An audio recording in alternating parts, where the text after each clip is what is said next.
We heard some discussion of both the value of data and some of the challenges in gathering and sharing it in the prior panel, but we're going to discuss that in more detail because it is so much at the heart of being able to measure the damage that has been done, the progress that is yet to be made. Everyone from governmental actors to banks need to have better data in order to understand the scale of the challenge, to measure progress of given projects that a bank might want to finance. Data is at the core of, I think, making progress on all the problems that have been outlined over the course of the past 2 days.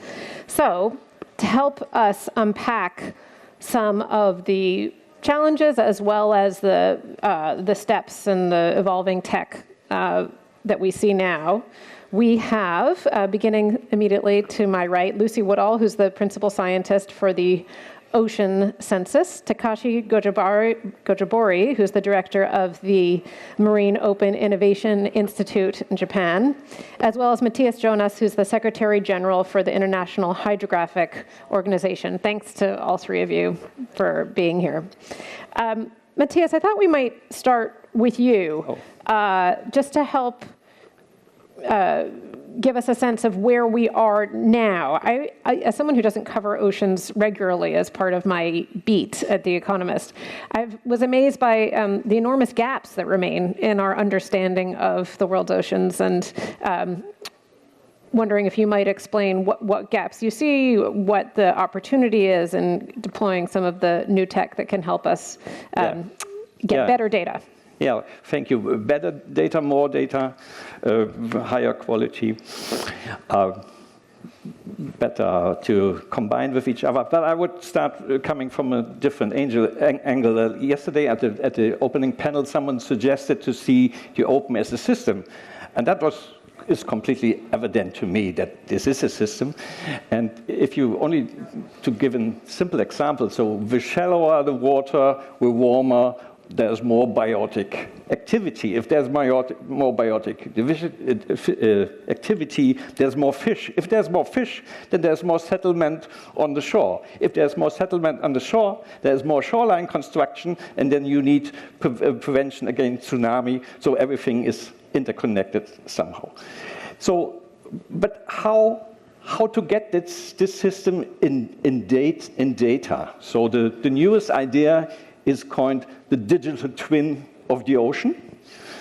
If that is not intuitive enough for you, then I offer you another term, the digital aquarium. That means for all those activities happen, starting from the shape of the seafloor, the nature of the seabed sediments, from seaweed, the character of the water column, salinity, temperature, up to sea level rise and the shape of the coastline. All that has been captured as information, as data. And then the question is how to bring all those data together. One of my esteemed pre-speakers alluded to that, this complication. Being brief on that, on all of the steps, data capturing, data processing, and data combination, we need cutting-edge technology. In the end, we need a sort of a Lego brick system where all those different data are matching together in a way that you can stick that together, and then you build up this digital twin of the ocean. And all those aspects are driven by technology. I think that people like talking about digital twins these days. That might be the biggest, the mega digital twin of all the digital twins that people like to describe the benefits of.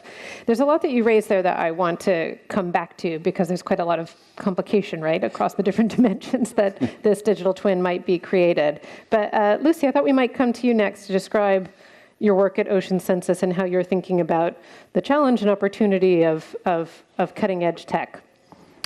Yeah, thank you. So Ocean Census is a global program to discover new species. And it only happens because it's a network of scientists from across the globe. And it is this point, I think, I want to challenge everyone to think outside of the box, because the actual title for this session is Cutting Edge Innovation. But we've already used cutting edge tech, all right? And for us to make a change, we need to ensure that everything we do, our new technologies, our new processes, our frameworks and understandings include everybody. And this equitable way of us working together in the ocean and hopefully across our planet will allow us to move forward together and to allow us to find those solutions that we need.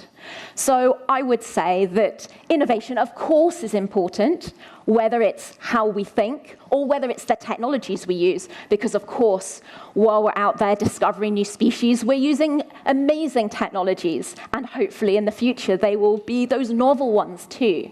But I think now in this room, the message I would like everyone to take away with them is that thought about how can we do this together in a way that's equitable and sustainable.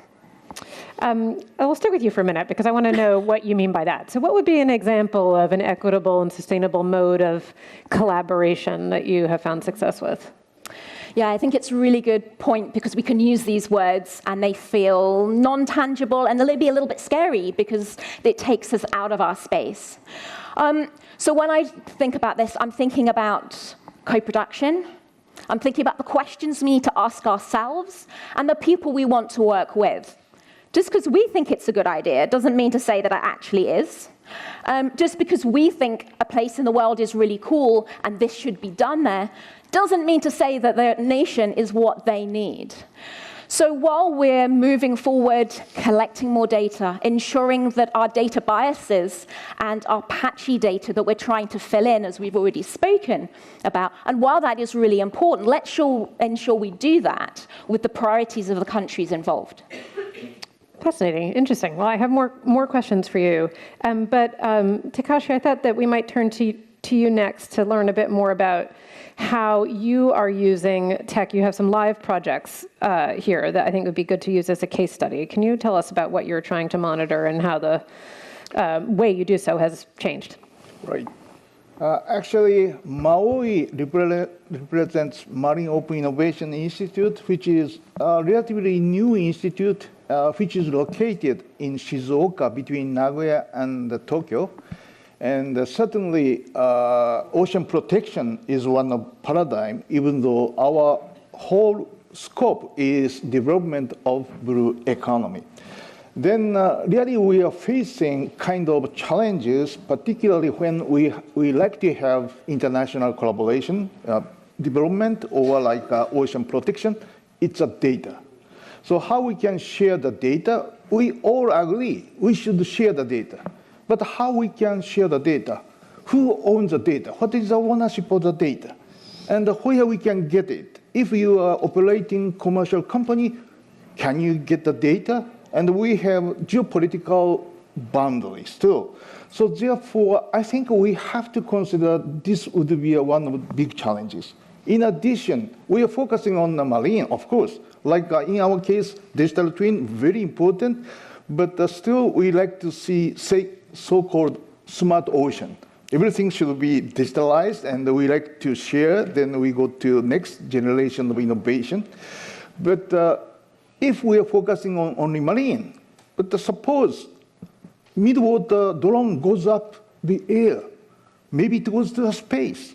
Already we are collaborating space and the water. So we do not have a boundary exactly. How we can get the data in the air, it's a very important environment. So therefore, to protect the ocean, we really consider the borderless situation. Then how we can do? This would be a very big challenge. That's what I think. Yeah, no, I absolutely agree, and thank you for putting your finger on it. Matthias, would love to hear your views on that, because I think that when we talk about data, there's a tendency to imagine that it's neat. Yeah. And for all the reasons we just heard, it is truly not, right? And so maybe could you speak a bit about the question of, to narrow in on data sharing, to start? Well, I'm an engineer, so I'm more adjusted to the technical aspects than to the regulatory. And it seems to me that it brings us a bit back what we heard in the previous panel. Yep. My thought is always that technology evolves faster than the overarching law regime. And we heard from Professor Ronan long before that this is a cumbersome process. But I think that is, in a way, the national the natural evolution we have. So technology, which, by the way, brings us to that prosperity we have on this planet since now 200 years. We should not be only critical with technology. And then that evolves, and then the lawmakers have to find a suitable regime to how to cope with this new reality. The reality, in the end, is stronger. If it comes to data sharing, yeah, that's exactly a political theme, and we have different mindsets on that. We have the most extreme, if you want, in a positive sense, is American law until recently. I don't know how this evolves. So where it says everything what has been paid by public money is owned by the public, and this is for free. And that's compared to many other regions, a very radical approach. I think there's some ethics behind, but the real rationale behind is that this gives an economic boost as well to release data. And I think we cannot do enough to emphasize to those who are hesitant to share data that this has an economic, can be an economic injection. However, and that is the reality of our days. So as we, as hydrographic organization, go to coastal states, say, please share data with us, then they say, look on the geopolitical situation. This is a subject of national defense. We are reluctant to share, and we have good reasons for that.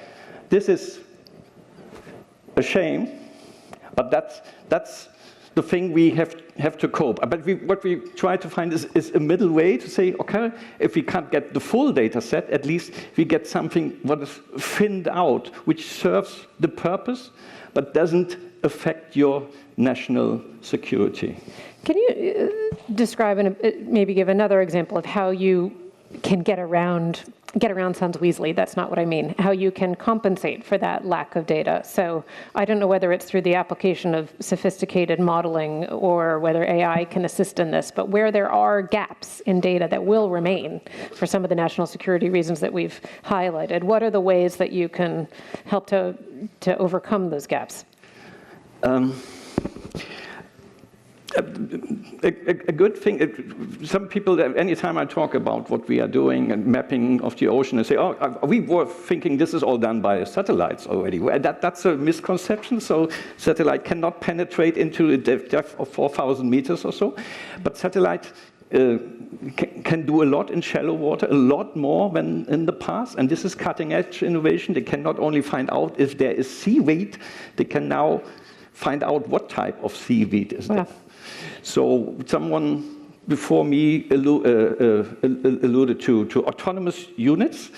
This is a great thing as carrier for measurement devices, unseen before. And the wonderful thing is that the footprint of this autonomous, comparatively small carrier is 95% less than a full boat is going on mission to measure.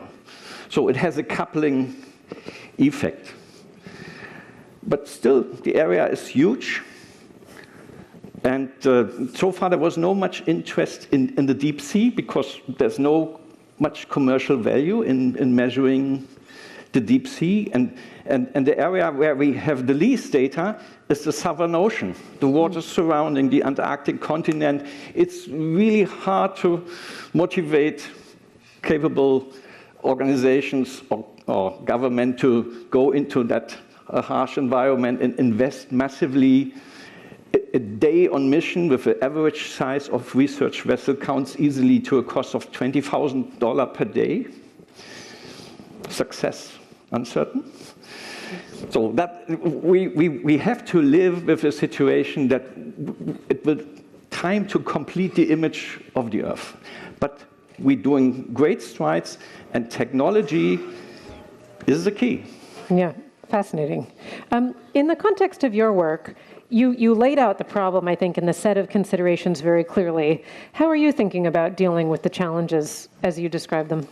Yeah, Actually, Charlotte, you mentioned the gap.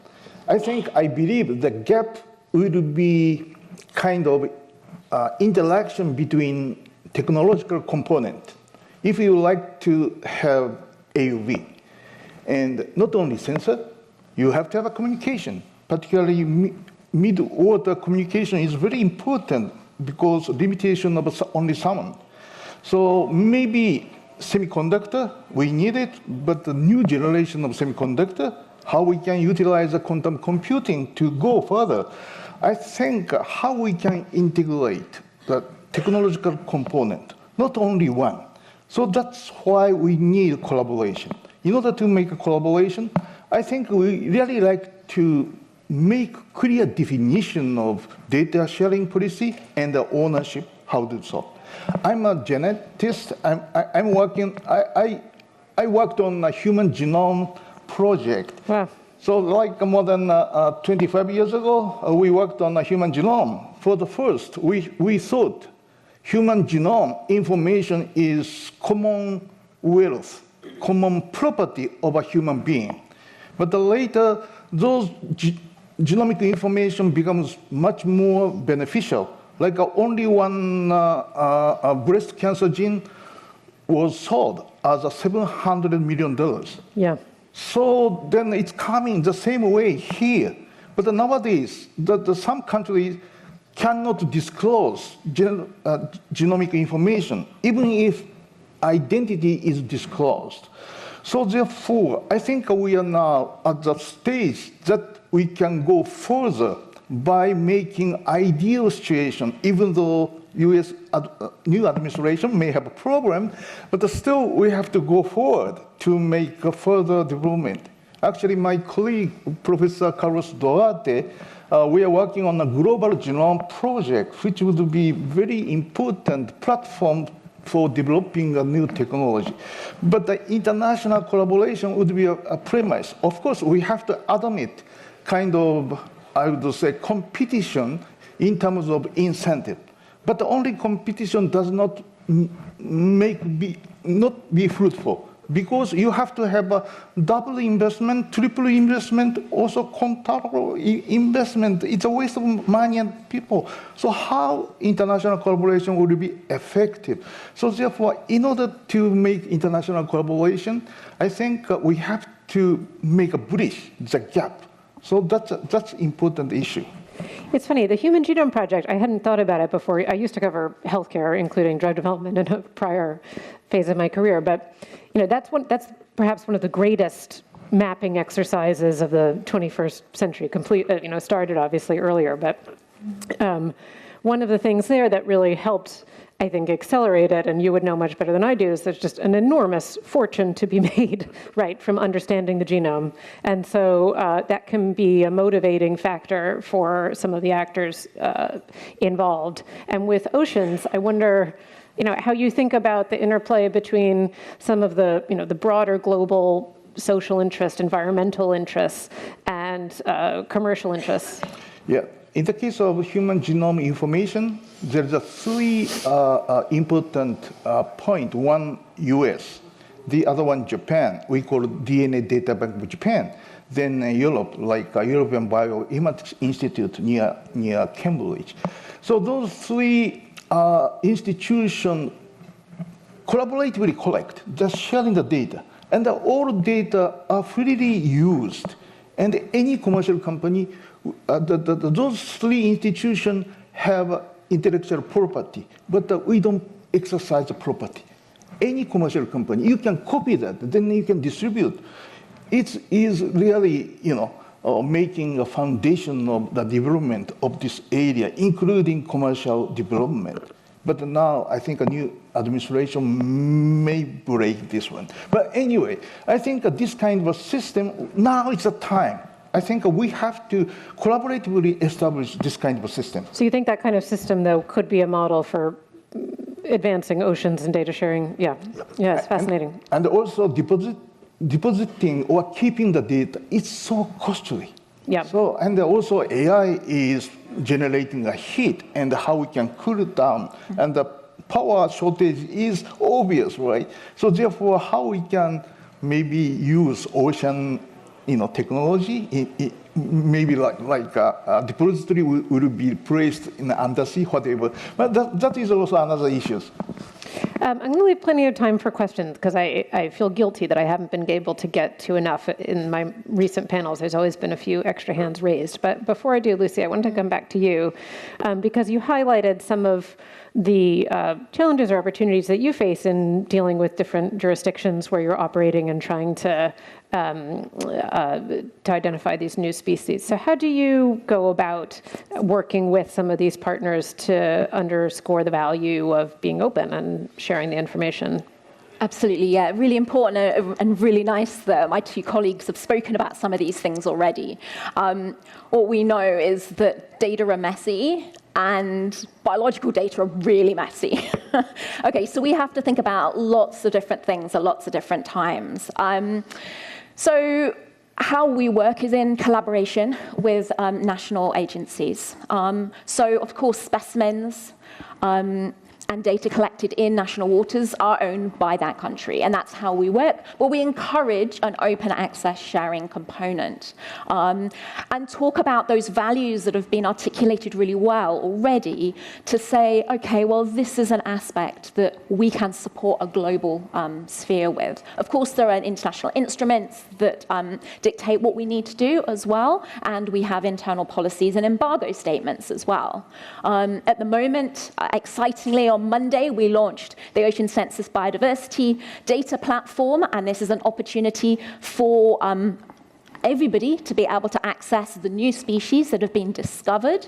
So this is a way of being able to share that open access, but that is done with respect to the taxonomists who have been involved. So sometimes you'll come up and you'll see a picture has been embargoed, right? So just really working around some of these challenges to ensure we can get as much out there as possible into the public realm, but also understanding that sometimes there are national security issues. There are aspects that taxonomists, who are the people who are working on the biological descriptions, are wanting to do, and they're not wanting anyone to kind of gazump them, right? So we're having to be respectful of that while trying to ensure that everybody is understanding the real value of sharing openly. And of course, a great example with Human Genome Project. And yes, a lot of our genetic sequences are going into those repositories that you already explained. So really nice segues between the speakers. Questions? If you have one, please raise your hand and someone with a microphone will come to you. Yes, just right here, the gentleman in the tan suit. If you wouldn't mind saying who you are. Thank you. Thank you. I'm actually the chair of Necton, so my name is Rupert Gray. And Lucy described extremely ably the very complex issues we've addressed in how we deal with the legal framework within which we're operating. And I think the choice seems to be, this is really more of an offer of thoughts rather than a question, but it comes with the question is, what does everybody else think, how we should deal with this? Lucy's quite right. The data comes from the world and it should belong to the world. It doesn't belong to any one nation or any one outfit. But the key really lies in what licenses you're granting implicit in the publication on the database. And that's where I think we've had the most interesting time trying to figure out the terms on which we grant licenses when it comes to non-private or non-research use, when it comes to commercial use. I think that is the real issue. Governments are going to take the data, whatever the law is going to be, if they need it for security. But to allow commercial organizations to exploit the data is a much more difficult area. And I think that's the area we haven't really touched on that. That seems to me to be difficult because you're not only dealing with what the law is, but how you enforce it, in which courts you enforce it. Have you got the money to enforce it? And those are really big live issues, and I think guidance from the international organizations on that would be really helpful. And questions of IP, right? I presume that you're yes, attendant I'm to sorry, that. I should have said I'm talking about intellectual property rights. Yeah. Because, there's copyright as well, but really it's the use of the data for exploitation purposes, which is not why we're doing it. We're doing it so the world has the knowledge of the life that's in the ocean, and we're not doing it for commercial the commercial benefit of the large corporations, or if we are, they can bloody well pay for it. Does anyone want to respond to that? Yeah. Thank you for being game. As I'm used to say, many creeks feeds the river, so we try to get data from many resources, and the motivation for some differ. And one example is France has a national law that any measuring activity, whether motivated commercially or whatever, in their waters have to be shared with the government. So that's a great thing, and we hope other countries would follow that. We have industry who feel an ethical task, a request to release data. They are in collaboration, for example, survey companies who measure the tracks for future cables in the water, and there are millions of miles of underwater cables laid. And there are millions of data of those trenches, so to say, and they speak with their customers, which is like names like Microsoft and Amazon. And so if they would share those data with us to complete our global map of the ocean. So and they said yes? Yeah. Some say yes. Or another example is the Secretary General of ISA spoke to us this morning. We have a collaboration agreement, and for the mining there are, if I'm correct, 22 contractors having a license for mining, seabed mining. They don't do, but they have the license, and they make exploitation. It's uncertain if they ever will do the exploration. So sorry, and it's uncertain if they do ever start with the exploitation. But the data of the reconnaissance are already there, and on a voluntary basis, after a year-long negotiation, they agreed to share the data with us in a thinned-out version, not to each and every detail. It's a cumbersome work. You must really literally go from door to door and shake hands and build trust and understand the greater idea is collaboration, not confrontation. The greater idea is working together. So, and as the Asians say, if you walk alone, you can go fast. If you work together, you can go far. And that's what we try to do to get those data. There's a panelist yesterday who I was speaking with right in this room who used the phrase radical collaboration, which sounds like it's apt for this discussion as well. Other questions from the audience? Yes. Hello, my name is Amy Swift and I'm with the World Resources Institute. And we work with many countries and they often have the drive for collecting this data, but they might not have the finance or the capacity. And so therefore they're really reliant on NGOs, but also local communities. So my question is, how do you ensure the engagement of local communities in collating this data, and also how do you ensure that they are compensated or recognized for this work? Thank you. Who would like to take that? I can start. Yes. Yeah, that's a really good question and really important. And I can just talk from the Ocean Census point of view to start with. This is a relatively new program, only in our second year. And to date, the engagement has definitely been with the scientists.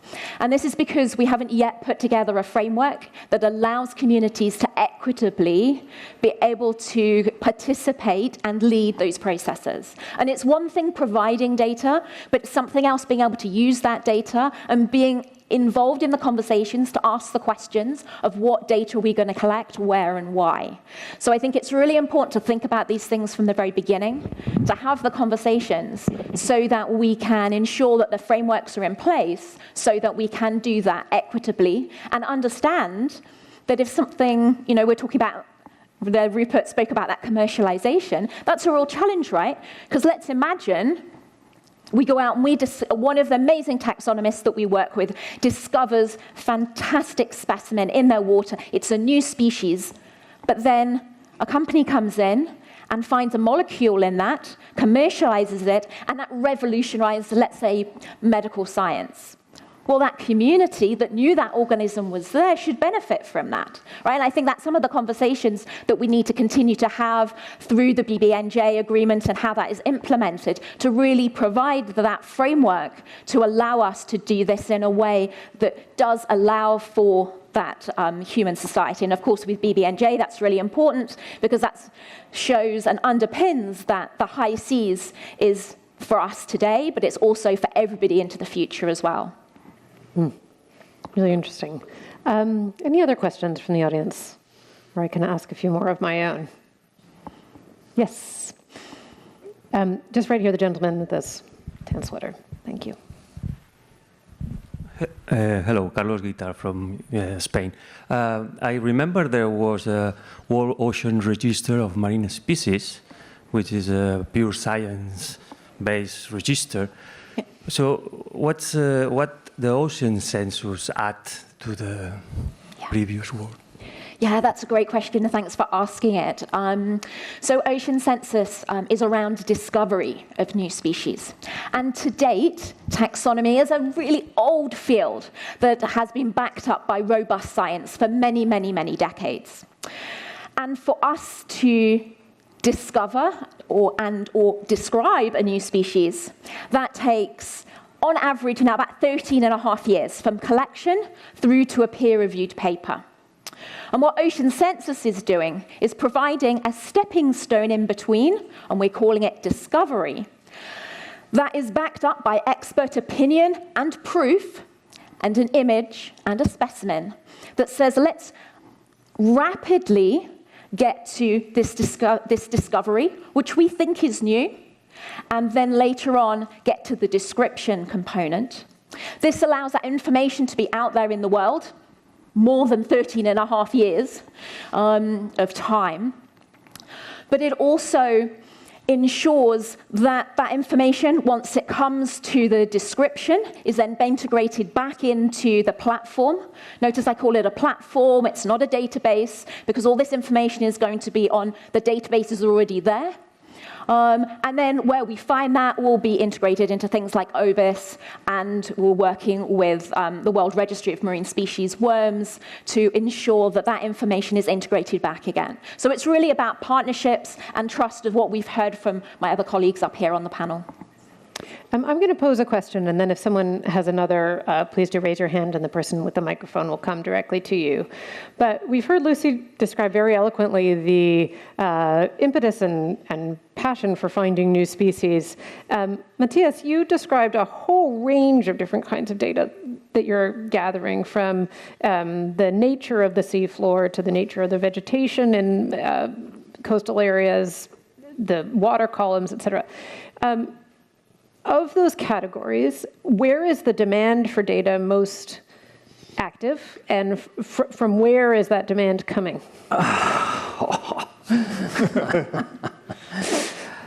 What a great beginning to an answer. Why did it prompt that response? Okay, I'm curious. I try. So, Okay. I mean, by availability of technology and by demand, what is relatively well discovered are this relatively small seam of the coastal shelf, which is stretching along all of the coast. One could say this is relatively well charted and well understood. The great unknown is the deep sea. So this is so sparse, I could not.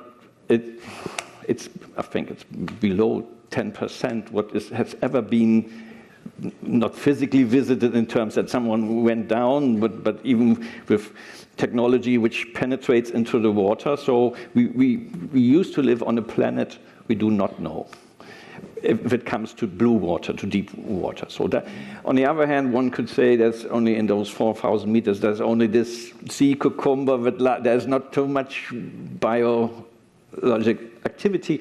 But even that needs to be understood better before we make decisions. And that, by the way, is one of the arguments of the pros and cons of seabed mining. So that on one hand, they say, well, if there are minerals which can only extract it on land with enormous collateral damage, so then the damage in the deep is maybe lesser. But then others say, we don't know. We don't know exactly how the situation is, and it can well be that we destroy something in the deep, which is more relevant as we know. So to make informed decisions, we should know better. So someone else may have a question, but I'm just going to keep on rattling on, and this will have a bigger sigh, I think, from you. My next question, which is the following. Seabed mining, hugely controversial. This question that you just answered, which is, there's just so much that we don't know. So that then puts a premium on knowing. And the control of the information has huge vested interests, right? So some companies would be interested in data that suggests one outcome, and then conservationists would be interested in data that suggests another outcome. So what are the governance structures or tech to have understanding of the deep sea bed floor that feels like it is fact rather than subjective data used to make an argument? I deeply regret that I raised this. Not only because it's really a hot potato, I'm really not fully competent to reply to that. Next time you should better invite the Secretary General of the ISA. I can only, my limited knowledge is that this offers something, otherwise there would not be this process lasting since more than 10 years. But the technical challenges to undertakers are enormous, and the risks are there. And at the moment, I think there's nobody who can really fully competently sort out what. In balancing the pros and cons, what's the better approach? The problem is, with one more word. The one thing is that this talks about what is called the area, and this is, to my understanding, an area free of international law, or almost, BBNG put aside. So if ISA doesn't apply a framework how to deal, then it can be that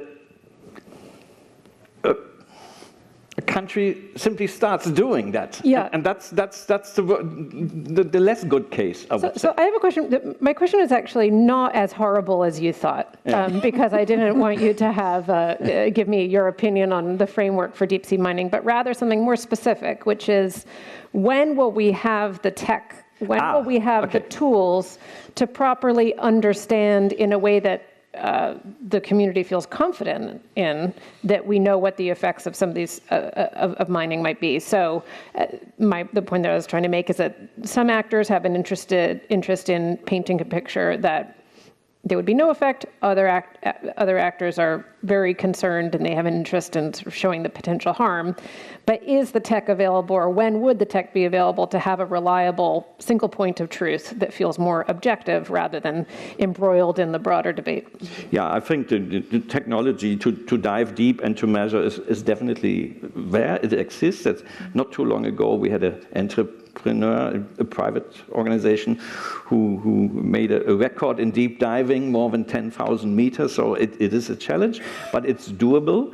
But we always must not forget that the area is so huge, so that at the moment, the activity is only focused on some selected spots where is a vast interest to understand more, to do that in a widest area. That's something for the next generation, I would say. We're progressing, but we are far from having a detailed, complete picture of all the aspects and all the conditions, and to a detail which can be regarded as a sort of complete description on the situation, including the chemistry and the biologic processes. We are out of time. You'll be happy to hear. So no more questions to elicit a sigh from you. But thank you so much, because it was really, we covered a lot of ground here and got into some really tricky subjects, both for people who are focused solely on oceans as well as those who think about broader questions of national security and energy resources. So really interesting for me, and I hope for people in the audience as well. Thank you so much. Thank you.